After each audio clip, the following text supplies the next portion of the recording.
Hi, I'm Preston Williams, and welcome to another edition of Jazz Talk. Today on our show, we are joined by one of the most accomplished musicians in jazz today. This gentleman has been on the scene for at least 15 plus years and has worked with many greats from Wynton Marsalis, Mulgrew Miller, Christian McBride, Kurt Elling, and Gregory Porter, to name a few. He is a two-time Grammy Award-winning drummer, author, and educator. Please welcome to Jazz Talk, the legend himself, Mr. Ulysses Owens. Welcome, sir. Wow. Thank you, man. Very, Man, very listen, kind, brother. so good. So good to have you on. And I wanted to get into this, man, and talk about your humble beginnings and your background. I understand that you're from Jacksonville, Florida, Yes. born and raised there. And I was interested in figuring out how you got started with drums, because I read somewhere you started at age 3 and had something to do with church choir Yeah. or something. You jumped on the drums Yeah. and you started playing. Tell me about that, man. Yeah. So it was actually age 2. I'm actually in Jacksonville right now. I have a place here. I've been living in Jacksonville for a couple years, so I commute back and forth to New York, and I'm here because my family and we have a nonprofit organization called Don't Miss a Beat for At Hope Kids. But anyway, so yeah, Jacksonville is home. But anyway, yeah, man, I grew up, come from a church of preachers and evangelists and all that kind of stuff, and so my mother was a choir director. She hasn't done so much recently, but anyway, she was a choir director, and so she said she would sort of bring me to church and like sit me near the drums, and she could kind of keep an eye on me. And so apparently this one day they took a break, the drummer got up and I stood up and I like was standing and like playing time. And so, as being African-American in the Black church, that is not some phenomenal thing. You know what I mean? It's like, okay, you got talent, whatever. I think what became phenomenal to them was that I didn't stop. Yeah, man, that was where the journey started. And I, played in church early on. And then what was funny, the drummer got mad because they weren't paying him enough money.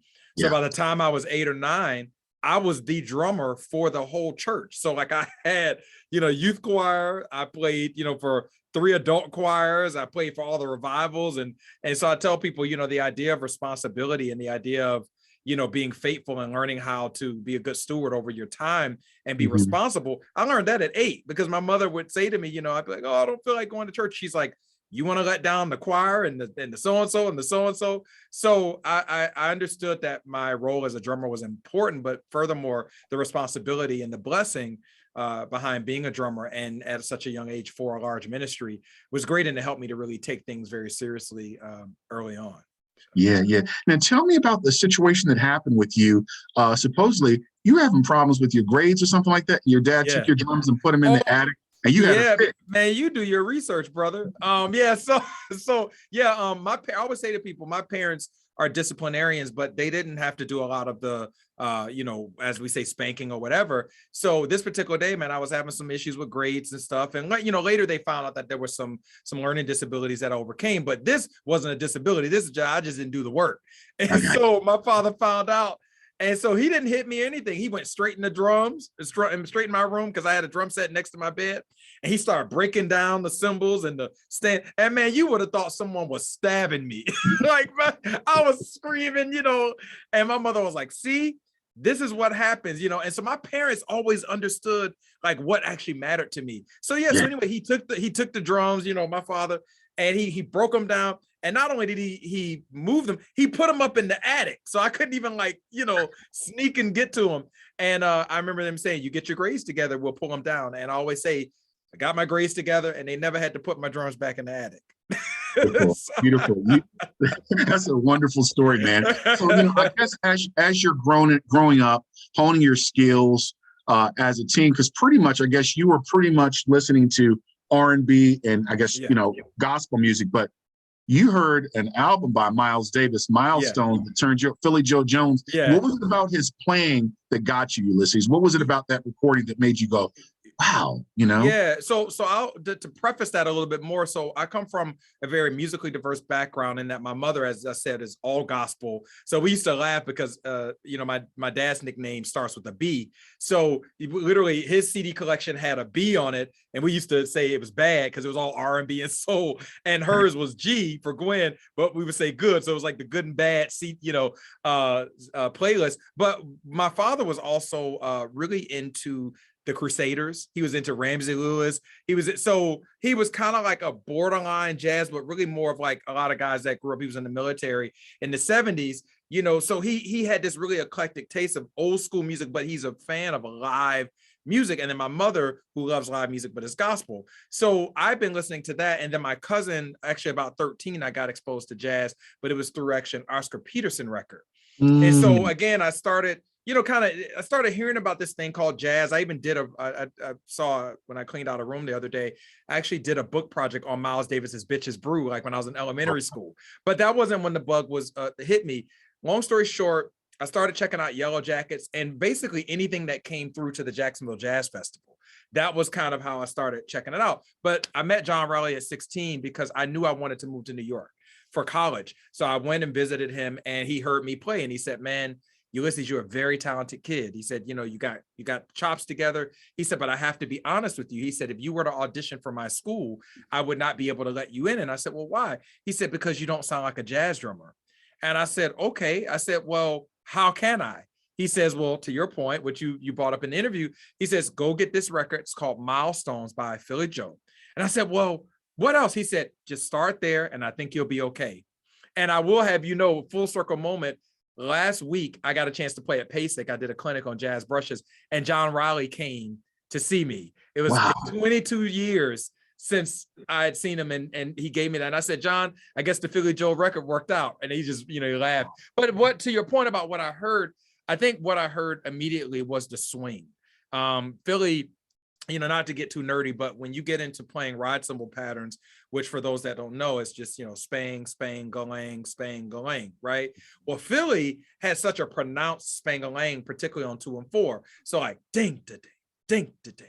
Ding, da, ding. And with that 2 and 4 on the ride cymbal, he hooked that up with the hi-hat. So it was like ding, da, ding, ding. So everything was like, it just was so swinging. And then I grew up playing classical music as well, and orchestra and symphonic bands and all that. Actually, when I originally went to Juilliard, like as a high school, I got admitted into the special program and I met Daniel Druckmann from the symphony. He said, Ulysses, you could actually get into Juilliard for your snare drum chops, but I didn't love it.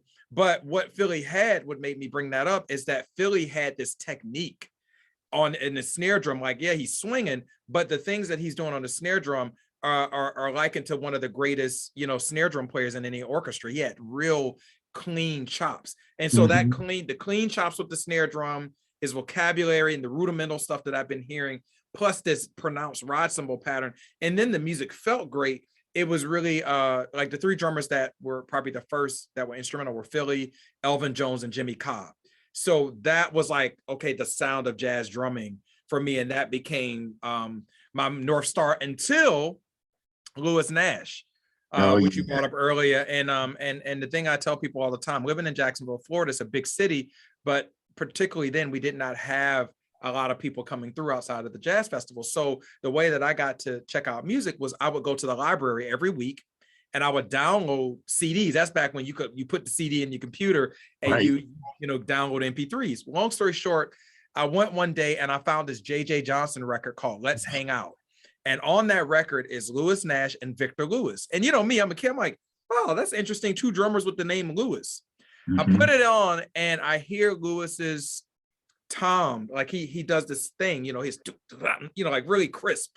And the same thing that happened to me with Philly, where something shot through my body, was what happened to me when I heard Nash. And I remember when I heard Philly, I was like, wow, this is what jazz is, Philly Joe. When I heard Nash, I said, that's what I want to be. And so that's why I moved to New York to go to Juilliard to study with Lewis, because Lewis was the jazz drum instructor at Juilliard.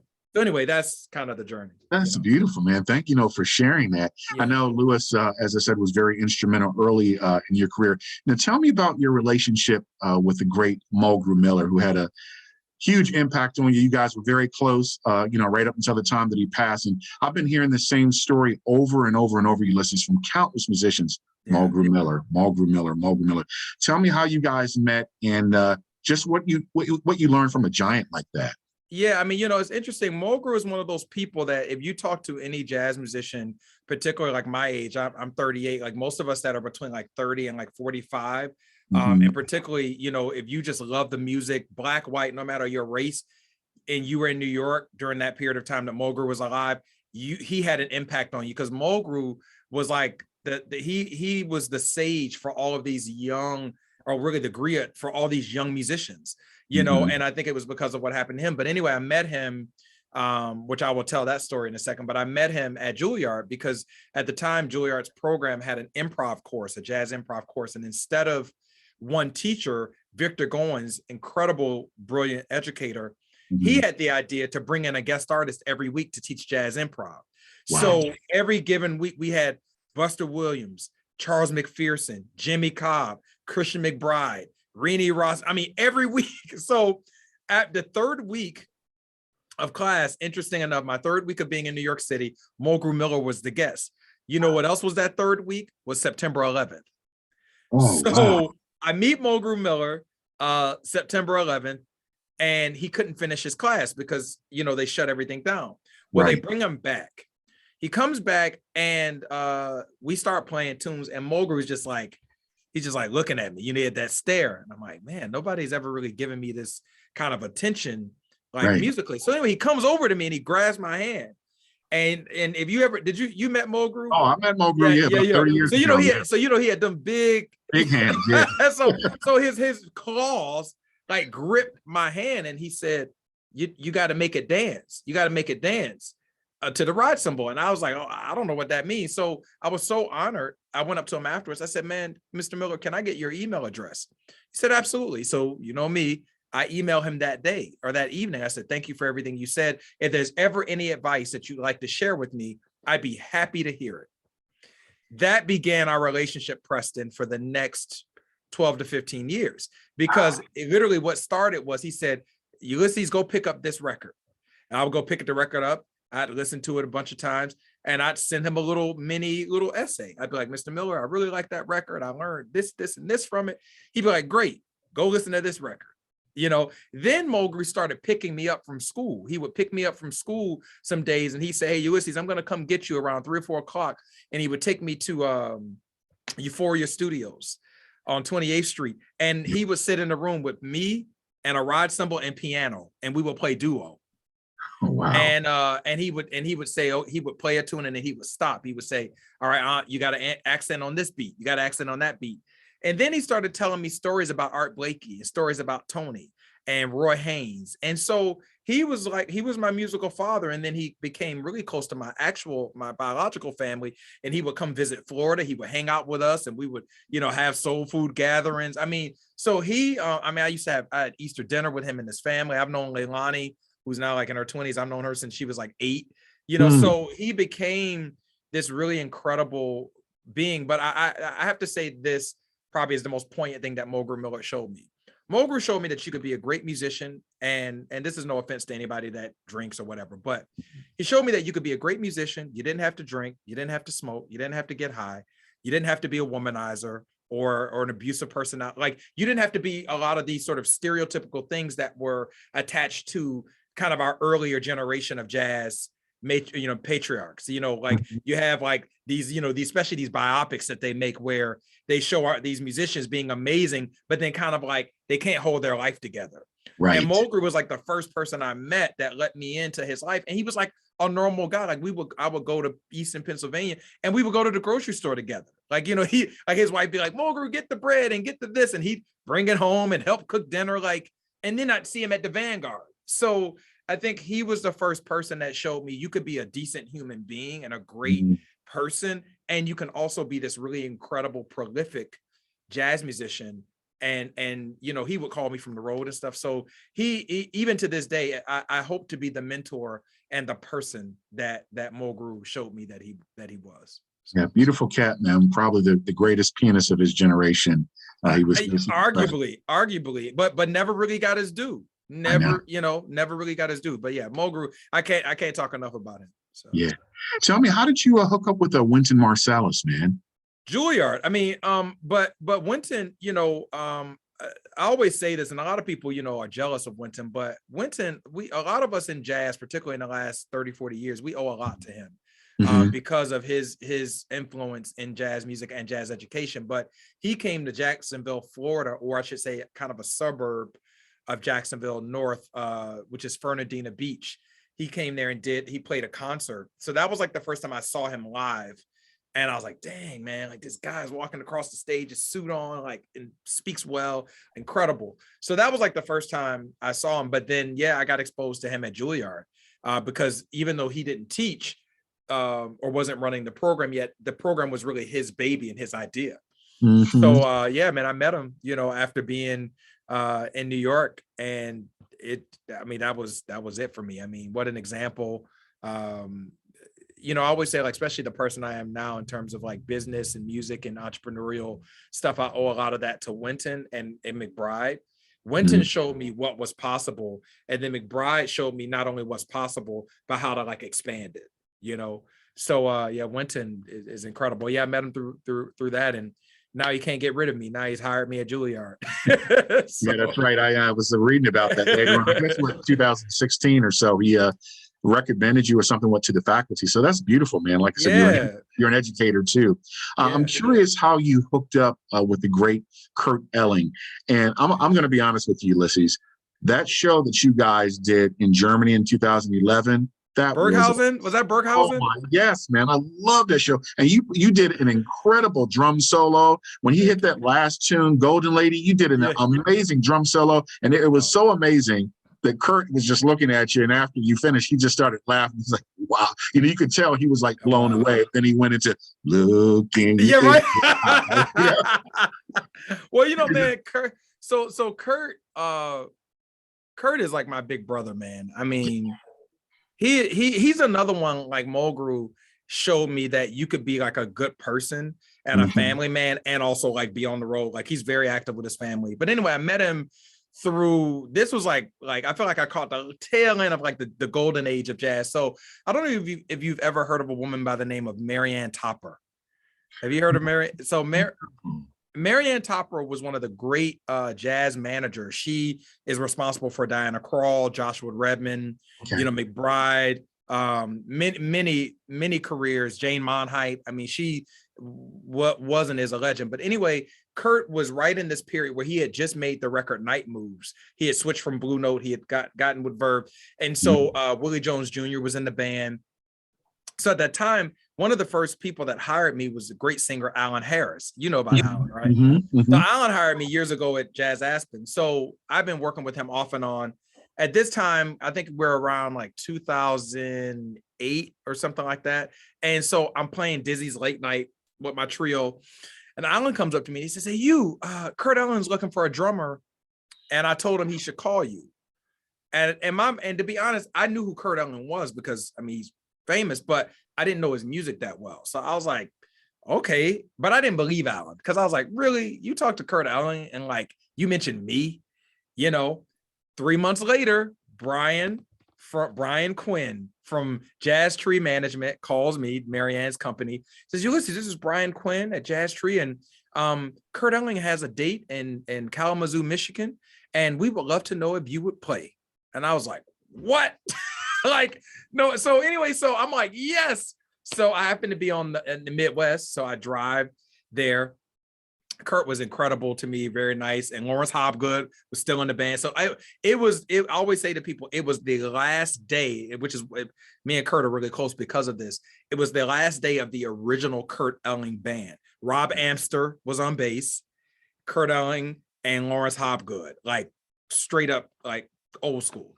So we get there, Rob Amster hops on stage and Kurt's like, all right, man, sound check. He's like, let's go through the tunes. We go through the tunes. He's like, man, you learned the music. Great. Played the gig, had a great time. And so we get back to the dressing room and we're laughing and talking and he's looking in the mirror. He's like getting ready to go out and sign CDs. He says, hey kid, how'd you like playing with us? I said, man, I loved it. He said, great. You want to join the band? And I said, yeah. And he says, all right. He says, well, go on the website and anything after August, because he had Kopi Watkins in the band, says anything after August is all yours. See you then. And then, so that was May. And my first gig with him was Red Sea Jazz Festival in Israel. Wow, amazing. So I go from that to I hop on the plane and it's me sitting next to Lawrence Hobgood and Lawrence becomes my tour guide and Rob missed the flight. And that was Rob, like, so my first gig, my sub gig was Rob's last gig. Wow. And so Lawrence is like, hey man, welcome to the band. Oh, we're so happy to have you, Ulysses. We're gonna have a ball. Hey, by the way, did you see Rob in the airport? And I'm like, no, I didn't see him. And so, man, so we did the gig and we picked up bass players along the way. Yeah, And then Harish came with you guys eventually, right? no. Harish? Yeah, that's so Harish is like 3 or 4 years later. Oh, okay. It was the first bass player is the guy who's there now was Clark Summers, incredible bassist. So yeah, man. So that was it. And so literally I've been working with Kurt off and on for over 10 years.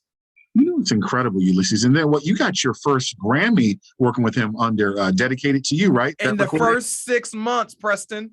So think about it, bro. So I'm fresh on the road. This is the first time I've had a solid gig. Right. And so we do Israel, we play Monterey Jazz Festival, because Kurt is one of the things I love about him is he's always developing projects, right? So like even now, like he's doing Super Blue. If you interview him and ask him what's next, he'll probably tell you, because he's always like a project ahead, sometimes 3 projects ahead. So anyway, we're doing night moves because that's what's taking off. But he's like, man, I got this John Coltrane and Johnny Hartman thing that I'm doing. And so he's working material in. So we're doing night moves, but then we're playing, Nancy with the Laughing Face.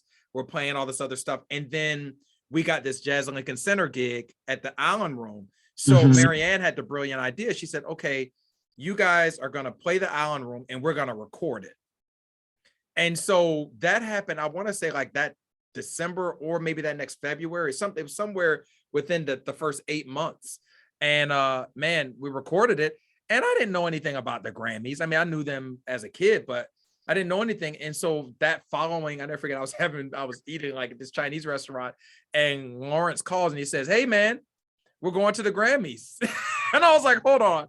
I just joined this band. The fact that I was even recording an album for a major record label, that was like, I was already in heaven. I had steady work. I mean, I joined in August and we were on the road, Preston, until January. And then Marianne said, kids, they want us in France. And then we went to France. And then we did Jazz at Lincoln Center must have been spring then. And then because of Dedicated to You, we went on the road for like another year straight. I mean, we were doing all these dates. So yeah, man, Kurt really showed me what it was to be a real musician. And I always say he took me from like straggling, like kept trying to get a gig, to like he established me. And so I will always love him and adore him for that. I read an article with him, Ulysses, and he basically said, Ulysses is doing the Lord's work. I'm serious, man. He loves you. The talent that you have, but he says, this brother's doing the Lord's work. And that band, as I just mentioned, man, that tour that you guys did, I mean, just his interpretation of the songs, he comes out and I think Stepping Out was like the first song and you guys were rolling. I like his rendition of Earth, Wind and Fire's After the Love Is Gone. Yeah. All the songs you guys did, but man, you go into that drum solo, because I wasn't expecting that. He says, we got one more for you. We can't do this without Stevie Wonder. Yeah. Well, what's funny is we were putting all that stuff together like on the spot. And what I mean is that, like we would be in the middle of a tour and Kurt would be like, Lawrence, man, I want to do a thing on Golden Lake. Like he would, that would be like Monday. And Lawrence would be like, okay, give me a sec. Well, how do you want to do it? And he's like, I'm kind of hearing this thing in 7. And so, Kurt, like Lawrence would kind of play an idea and Kurt would be like, yeah. And he'd be like, bring something later to sound check. And so Lawrence would literally go to his hotel room, write out, like he has gorgeous penmanship. He would write out old school charts for everybody with like marks and notations.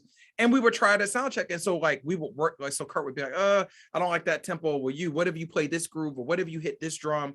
And then we would work it out. So by the end of a tour, so by the time we got to Berghausen, we had worked out that set. And so that's kind of what we would do. We would start, like we would come on tour with like a book, but then he would get inspired on tour and then we would just work it out. So by the end of the tour, he'd be ready to go into the studio, So he was always brilliant that way. And I run my band similarly in that I will create ideas on the road and kind of test them, so that then when it's time to go in and document and record, you kind of got things fine-tuned and you understand the audience's reaction to what you're doing.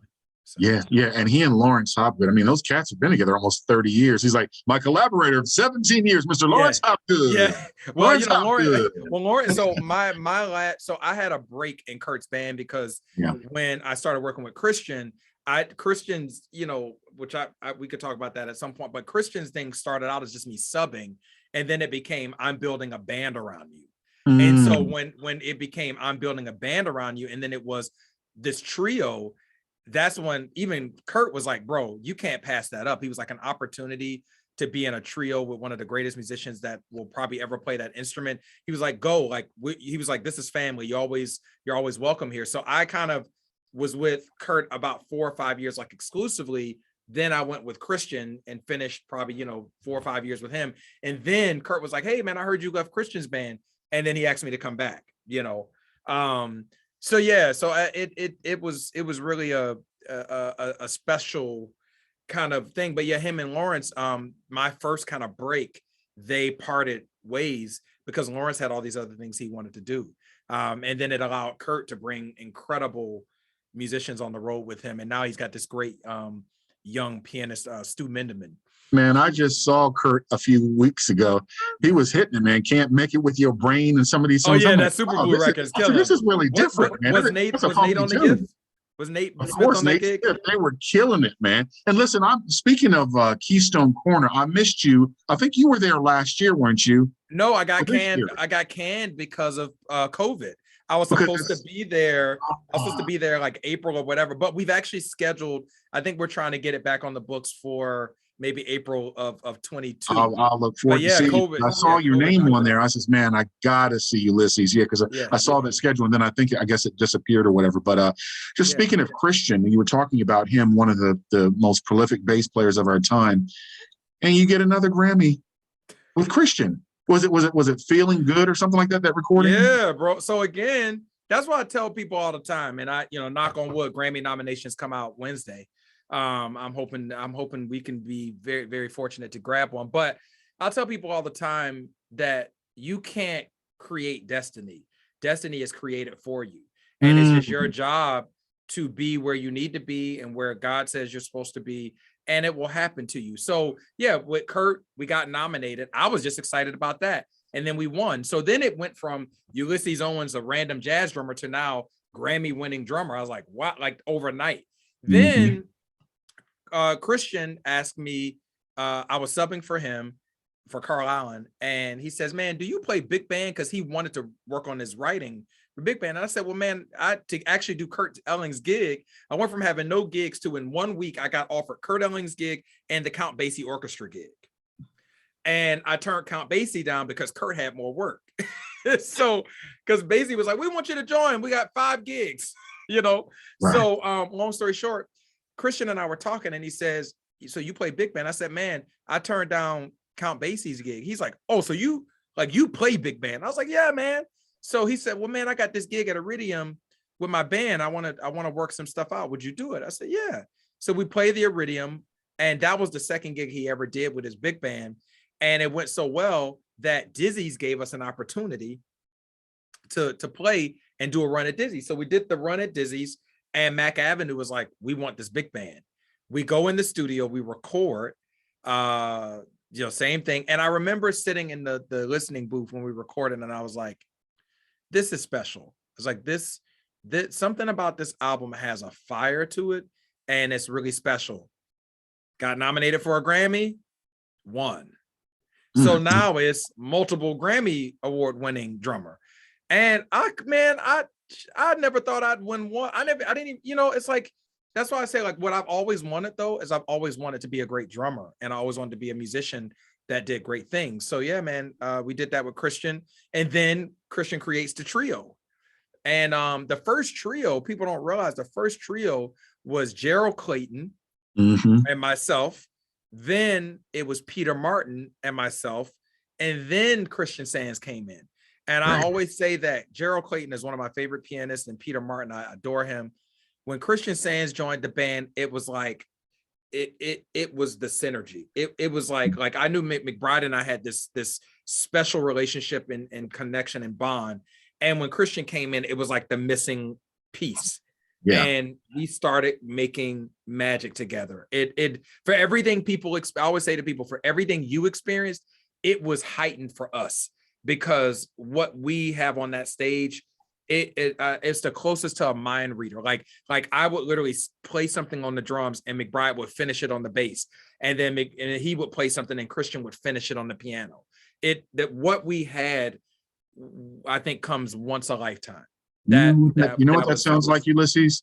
I've heard that same thing with that group that Miles had in the 60s. Right. Herbie would say, he would play this, Wayne would finish it, and then Miles would galvanize everything and just bring. That's exactly what it sounds like, man. It was special. So yeah, we had a great relationship for about 7 years, musically and professionally. And then I basically said to McBride, I love you, man, but I was like, I got some things I want to do. And he said, I knew this day would come.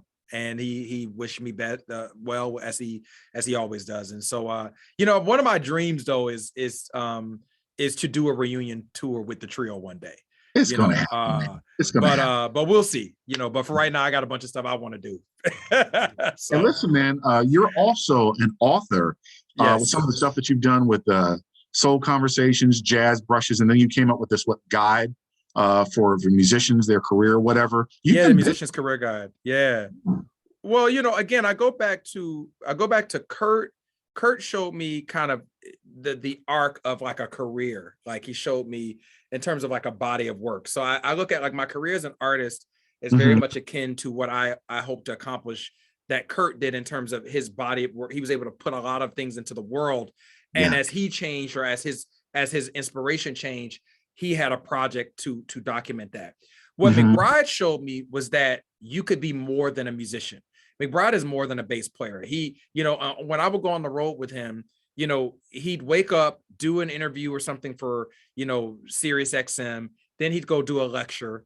Then he'd go and, DJ, then he would go to sound check, we play a gig, then he'd go DJ a gig, then he would, run the Newport Jazz Festival, so he was the first guy that I was like, oh, what, like, also, I don't have to play the drums the rest of my, like, I can play them, but like, I don't have to be defined by that. And so when I started looking at him, I was like, well, I don't do these things, but I was like, I've always been a writer. I've been a writer since I was a kid. I used to write poetry, and I started a blog, and people told me how much they love my writing. And I always had this idea to develop different book projects. And so I started really getting more comfortable with doing the things that were organic to me, even if I hadn't seen anybody else do it. And so now we got, 2 books, and I'm in the process now of securing a literary agent, because I've got about 2 to 3 other books that are potentially about to get signed as well. So now I have this career as a writer and about to be a lecturer. And I think you have to follow your dreams, and you have to follow like what is. A guy told me many years ago, he said, find that thing that you do well or that you possess that nobody else has, and maximize that. And as you maximize that, that will create a new world for you. And that's what I really spend time doing. I stopped worrying about trying to be the next Lewis Nash or the next whatever. And I started trying to figure out, what did God give Ulysses, and how can I maximize that? And that's really what my journey has been. Man, that is incredible. So incredible. Hey, I wanted to ask you more. Tell me more about this nonprofit that you and your family have. Don't Miss a Beat, I believe. Yeah, brother. What was the starting catalyst of that? How did all this start? What is what's behind all of it? Tell me about it. Well, I mean, I always say to people, man, if you are Black or African American or BIPOC, however you want to, whatever label you want to use, you cannot be singularly successful. You cannot be. But, if you come from other affluent communities, you can think about yourself.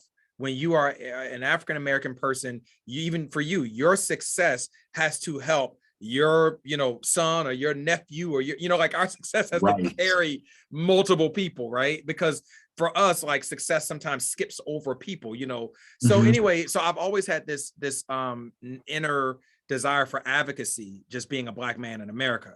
Yeah. When I went to Juilliard and I toured and went to Costa Rica, I saw this cultural center, and that's where we played. It was a center where people didn't buy a ticket, but it was just families coming in, bringing Tupperware dishes, and listening to the music. And I always loved that. I was like, I want that. So in the back of my mind, I was like, I want to do that in Jacksonville one day. Again, it sort of came and went. Fast forward, in between stuff with Kurt. Oh yeah, I graduated school, moved back to Jacksonville, Mhm. started teaching at Jacksonville University, and the crime shot up like crazy in Jacksonville. And we found statistically that the people that were committing crimes were kids that were being suspended from, so they had been suspended from school, and then when they went back, they were behind in their work, so they dropped out. And that was a lot of the demographic of brown and Hispanic children that were Yeah. teens that were dropouts. So my family and I came together, we're full of educators and stuff, and we were like, what can we do to make this better? And so we were like, well, what if we came up with a business model or organization where these kids, when they get suspended, they come to us, and we help them get their work done. We keep them, together. We interface with the families, and they wouldn't miss a beat. So that was where the name Don't Miss a Beat came from, right? Man. But again, destiny, we didn't get the grant. So we created this model and we didn't get approved for it. So my mom was like, well, okay, what's next? So we found this other bid for a summer camp. So I was like, what if we put a bunch of incredible kids together, particularly in the projects, and did a summer camp for 8 weeks. And at the end of the 8 weeks, we created our own original musical theater production and then perform it for the community. Well, we got that grant. So we set up in 2008, and we set up at the Hollybrook Projects in Jacksonville, Florida. And we stopped, crime during that time. We even had people within the community that were quote unquote dangerous helping us with our summer camp. Because they were so happy to see something positive. And the city said, man, I don't know what you did, but we want you to go and do it again. And now, man, that's 14 years ago. Now we have 2 community art centers. We now have a jazz festival. I started a jazz festival last summer. About that. That's beautiful, man. We now have 2 kids that have actually come through the program, graduated, got full scholarships, one to Georgia State University, the other to Boston Conservatory. We've gotten kids out of bad schools into magnet middle schools, and then from magnet middle to magnet high schools. So yeah, brother, it's we've probably touched over 1,000 kids at this point. So it started as the seed of an idea of just wanting to make a difference, and now that's happened. And so I'm artistic director for that, and it's exciting. It's really another starting Don't Miss a Beat was the first time that I started realizing that walking into a room and really learning how to inspire people with just the sheer desire to help, that's when I started realizing the power of that. And so, yeah, when I'm in that mode, I'm in like advocate, mode, and just helping, community organizing. Like I take the drumsticks, I put them down, and I start going in and trying to navigate and work with people so that we can provide a better life for what I like to call at hope youth. I don't believe in at risk. I believe in at hope youth. So yeah, brother, that's a little bit of Don't Miss a Beat. So. It's nice, man. Hey, speaking of children, I want to congratulate you, man. You're a daddy. You just had a little boy, man. Listen, I'm that parent now that walks around with pictures of my boy. Oh man, that is so precious. I saw a beautiful photo of you guys on Facebook. You were holding them, man. That's just wonderful. Is this your first? It's my first, man. My first. And he's a boy, and he's, it's funny, my family, they laugh because he's got big hands like me. I always had big hands as a kid. So they're like, do we have another drummer on our hands?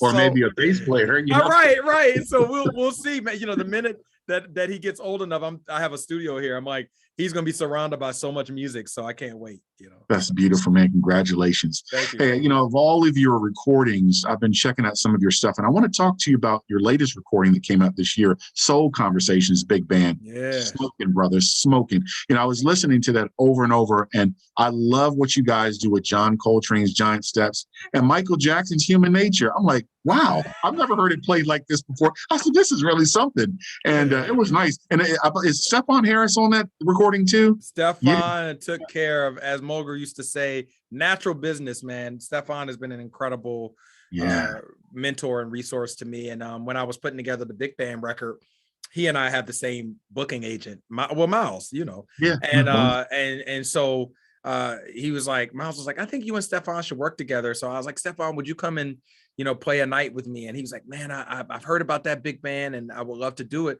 And he came and as you hear, it was beautiful. So. It is incredible recording. Miles is great. He's sent many people my way. I've had Billy Childs on. I've had Stephon. That's the doctor. Yeah, exactly.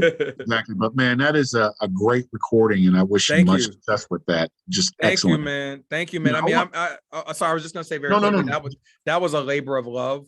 Yeah. I never thought in a million years I would put together a big band record, and I definitely did not think I would release one in the pandemic. Mhm. So, but it's been the probably most supported album that I've released that has been this loved. I've never released a project that's gotten this much love, and so Yeah.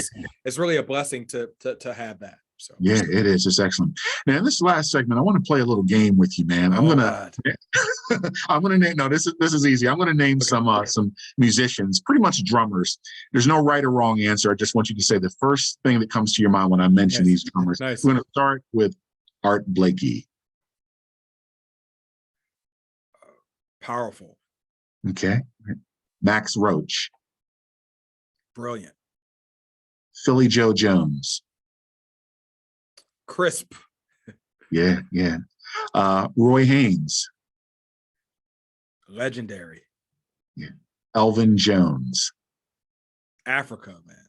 Yeah, yeah. I think he's got that polyrhythmic thing. Yeah, Man. brother, that's Africa. Next name, Tony Williams. Innovative. Yeah. Next name, Jack DeJohnette. Wow. I would say for Jack, I would just say unique. No, excuse me. I would say groundbreaking. Groundbreaking. Yeah. Next name, Billy Cobham. The future, futuristic, man. Yeah, yeah. Next name, Lenny White. Musical. Yeah, okay, okay. I like that. Next name, Alphonse Mouzon. Woo! Look at you. That's an old school name. But not a lot of people talk about Alphonse. Yeah. I'll say height, because the way he had his symbols way up, For sure, man, for sure. Next name, Dennis Chambers. Oh man, Pocket. Yeah, yeah. Pocket. Yeah. Next name, Dave Weckl. Oh, the beginning for me. I began with Dave was one of the first drummers. I talk about Nash from the jazz perspective, but Dave was the first guy that I heard. I used to set up my drums. I had a yellow Mapex kit, and I used to set them up in front of my parents' TV and put on his video. It was like the master plan or whatever, and I would try to mimic everything he did. I mean, he's the first like drummer personality that I saw that like just was like, again, like the direction. Yeah, he's very much a beginning for me. Yeah. Next name, Vinnie Colaiuta. Virtuosic. Yeah. Next name, Steve Gadd. I'm not going to be sacrilegious. I was going to say God, but I would just say,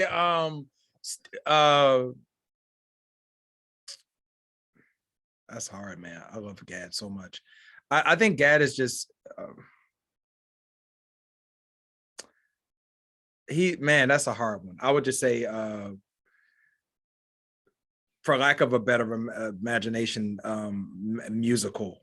I mean, it's hard to talk about Steve Gadd and have one word and because of just his career has meant so much to me in many ways. So yeah, I'll just say musical. Yeah. Yeah. Next name, Terry Lynn Carrington. I interviewed her, man. Terry, I have to also say powerful. Yeah. I think what Terry Lynn is, I mentioned that about Art Blakey, and I said Art Blakey is powerful because of how he affected the generations. Mm-hmm. And I think Terry Lynn is doing something very similar, and that she's no longer just a musician. She is now a force that is impacting generations of not just women, but people that identify as other orientations, and allowing people to have a voice in this music. She's incredible. Yeah. Next name, Cindy Blackman Santana. Man, boss. That's just a boss. Yeah, yeah. And there's one more name I wanted to add to that list. Someone who's special, who's creative, powerful, inventive. His name is Ulysses Owens Jr. Oh man. And no, brother, I'm serious. Look, man, you are in that list. You follow that tradition, and you're all those things, man. Love your work, love what you're doing, love to see how you're developing and what you're doing for other people. You know, as an educator, helping young kids, and I just wish you much success. And listen, man, I want to thank you so much for being on Jazz Talk today. You're a class act. Love you. And hang on, I'm about to close out the show. Okay, sure. Well, you've heard it from Ulysses Owens, and as the saying goes, if the music grooves and makes you move, it must be jazz. I'm Preston Williams with Jazz Talk signing off. Peace.